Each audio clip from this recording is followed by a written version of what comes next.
Chandra Namaskar. Number 1, number 2, number 3,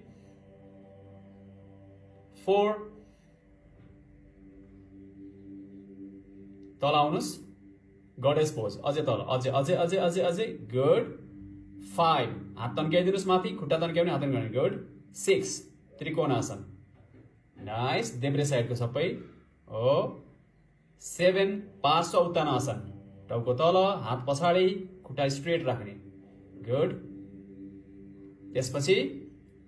leg bend गर्नुस्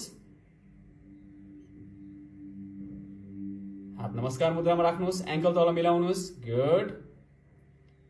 अब Skanda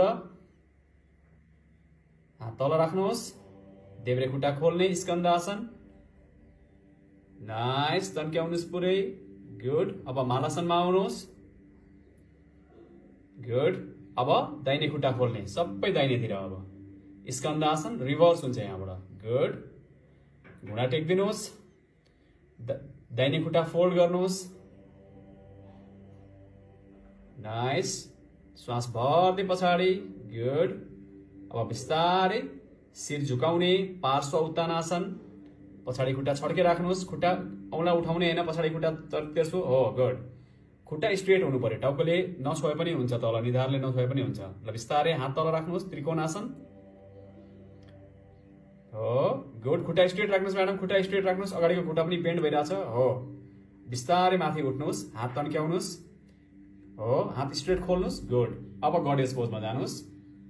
fourth last पछाडिबाट गुड अब दाहिनेतिर ल्याउनुस् खुट्टालाई त्रियक गरिदिनुस् त्रियक ताडासन हात लक गर्नुस् माथि साइडमा आउनुस् त्रियक ताडासन ढल्किनुस् साइडतिर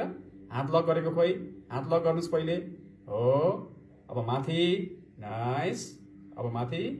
सेकेन्ड लास्ट अनि लास्टमा हात खोल्दिनुस् ताडासन समस्थितिमा हैन यसरी हामीले